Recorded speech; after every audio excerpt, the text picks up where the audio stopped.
This was insane. Somebody's watching you. Hello lady bosses and welcome back to my channel. My name is Carina Rivera. If this is first time watching any of my content, welcome to my show. I make videos every single Monday, Wednesday, and Friday. I'm really excited to have you here. Please subscribe if you support me. Love to hear from you guys in the comments below. Today's video hit heart, and this is not a clickbait. I have the tea, I got the screenshots, I got everything you guys need to know. And the title that you guys clicked on, my mentor stole $10 million in a Ponzi scheme. So let's start this video. I said como estás, muy bonita with the heater. Yeah, they call her Lady Boss. Dip the sauce with a little bit of queso, no cheese. And when I asked her what she wanted, she said Disclaimer of if Javi Rio, Jason Gills were actually watching my video, this is my side of the story. Me and Javi said we wanted to write a book about this because this was insane. This sounds like something straight out of a movie scam. Being on the other side when I was completely oblivious about everything that was going around me. These articles, skim through this. I will provide this, but this was actually a news article from CBS, San Francisco Bay Area. And as you can see, accused in a $10 million Ponzi scheme, fake tech shares, to fund, his luxury lifestyle. So he had two homes that I was aware of, a San Diego home and a San Francisco home. He loved to travel to Vegas. He was arrested. He was in Tennessee at the same time I was in Tennessee, which was completely weird. So what they were doing was they were pretending to sell fake IPO shares. For example, Uber, Airbnb, Alibaba Express. Between 200 investors, they were able to build a $10 million empire, and this all happened in San Diego.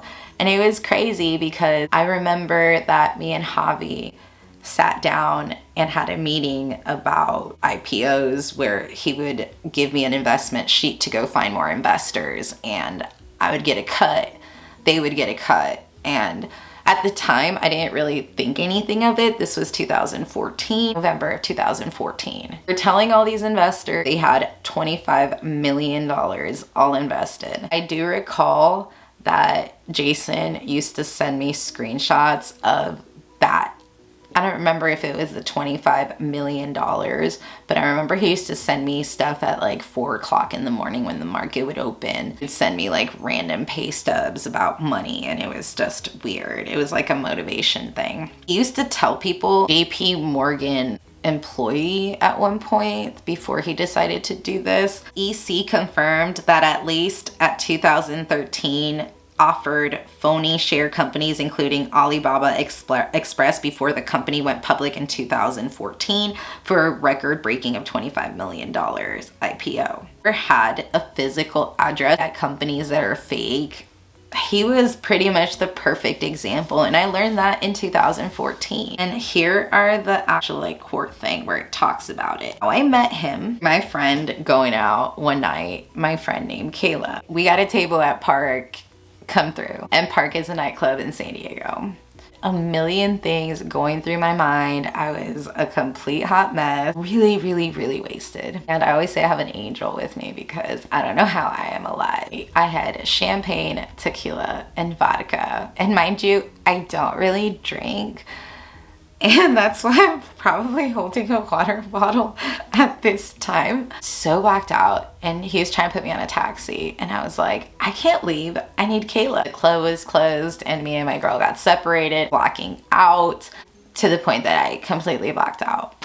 And I did not want to go in the taxi for some strange reason. Because I knew I was gonna black out. I was just gonna black out in a taxi, and I just didn't want to do that. Next day I wake up. I'm in like this huge condo. Has the view right here in this high rise. Park all the way in the bottom, and you would have to keep zigzagging all the way to the bottom. This yellow building, right to go in the parking lot, you have to get it right just to go into the building, and it's just insane because you lose signal on your phone and you think you're about to go get murdered outside. And I'm just like, where am I? I'm like touching myself. I'm like, oh my God. I'm like, I'm alive. What is this going on? Javi is there with some coffee and Starbucks. Jason is in the living room in the couch, and he was just like, is she alive?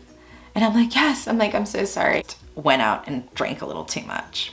Okay, that's fine. Texted him and I told him I'm really sorry and that I'm a really smart girl. I never do stuff like that and I extremely apologize. And he was like, okay. He was a man of like little words. He didn't say much. I was more of a listener and I'm a talker, so obviously you guys know I'm a talker. He was a really good listener. He gave me magazines of things that you guys wouldn't even think. He was so elite, exclusive. I think it was actually 2014. It could have been 2015, but Lady Gaga was playing in Las Vegas. I can't remember where she was playing exclusive for 50 people, and he was one of these 50 people. So we're about to get to the juicier stuff. So within all of this, I start my own company. And it's called Lady Boss Production. Hey guys. Don't fuck with Lady Boss Production, Shrimp Life. We about that life. Hey guys. Don't fuck with Lady Boss. Fuck with Jimmy, because Jimmy fuck with me. So it started in November 17th of 2014. I meet him November 25th. And this guy is just buying bottle service here, bottle service there, bottle service everywhere.